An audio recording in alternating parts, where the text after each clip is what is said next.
of Washington, Congressman Tom Price served 4 terms in the Georgia State Senate, 2 as the minority whip, and in 2002 he became the first Republican Senate Majority Leader in the history of Georgia.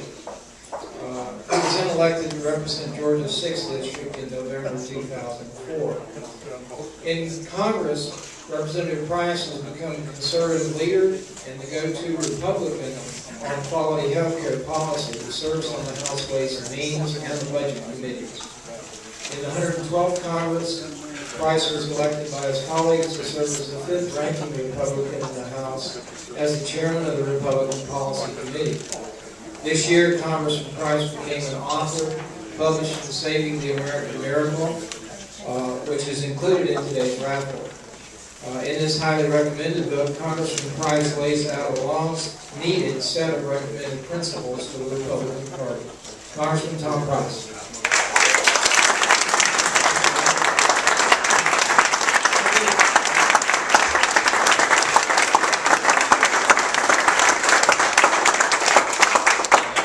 Good morning. A beautiful day, and you all could be thousands of other places, like on this beautiful golf course right out here, but you're right here, and I can't thank you enough for being here this morning and for your wonderful support and for all of the work that you do day in and day out to elect Republicans and conservatives to each level of office. And I want to just thank my fellow elected officials here for coming out this morning as well and for their service. Thanks to Roger. Roger has done a great job. Roger is.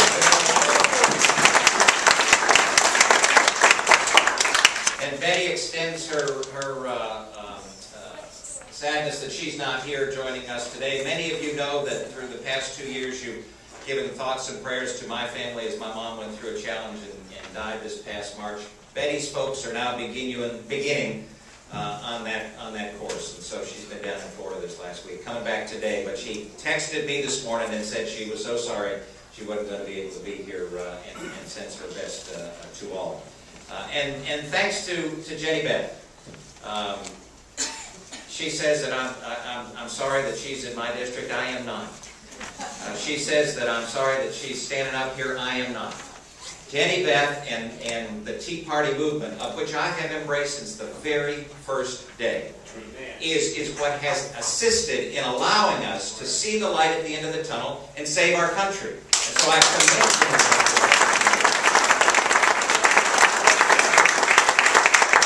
It's through the work of Jenny Beth and you all in this room and millions of patriotic Americans across this great country who over the last 2 years did things that many of them never believed they could do or would be necessary to do, and resulted in electing 87 new Republican freshmen to the United States House of Representatives. 87 new folks. More than 1 out of every 3 members of our conference now are freshmen.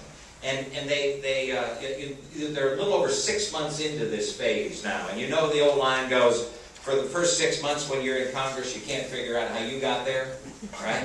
And then for the rest of your career, you can't figure out how anybody else got there. And they're in that transition phase going to, how did all these other folks get here? And I've had some incredibly heartfelt conversations over the past couple of weeks with many of these 87 who were just confounded by the processes, some of which Jenny Beth alluded to and pointed out. And very frustrated, very frustrated. And it's a frustration that I share with what has been going on. Understanding that when I was elected in 1996 to the state senate, as Mike mentioned, I got down there and in short order I was very frustrated. We were in the minority then, as you'll recall, and many of you have been fighting in these trenches for a long, long time. And I said, shoot, this is no problem at all. We just need to take the majority, right? And so I put together with some others who were down there as well what we thought was going to be a 2-year plan. Gabe remembers this 2-year plan. And in fact, it turned out to be a 6-year plan. And we need to win more than one election. It's not to say we don't need to be fighting, but we need to win election after election after election in order to right this ship of state.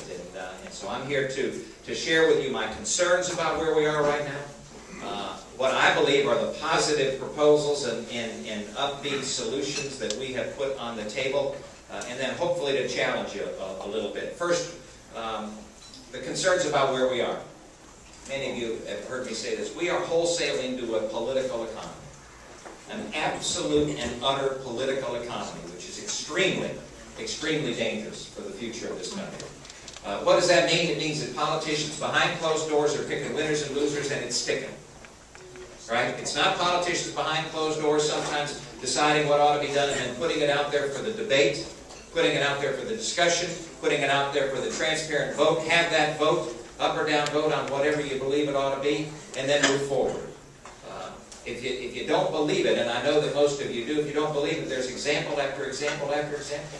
The NLRB, the National Labor Relations Board, is one of the most recent ones that has come to light, where they have this is an arm of the federal government, which is saying to Boeing Company in Washington State, who wants to create more jobs in Washington State, yes, but also 2,000 more jobs in South Carolina with a new manufacturing facility or the expansion of a manufacturing facility there. And the National Labor Relations Board has said to Boeing, no, we don't think you're going to be able to do that. We don't think we will allow you to do that. Because if you increase 2,000 jobs by 2,000 jobs in South Carolina, you will harm union activity. It will harm union activity. That's their rationale. It's not anything else. And if this is allowed to stand, and it's going through the process right now, but if this is allowed to stand, I'm telling you, this is a very, very dangerous place to be, where politicians and appointed bureaucrats are deciding what can happen to a private company, private business, private industry. That, ladies and gentlemen, is not America. No. That is not America. And absolutely. And we will not stand. We will not stand for that. The EPA is another one. It's example after example after example of the EPA decreasing the ability of the private sector to responsibly expand their businesses and create jobs.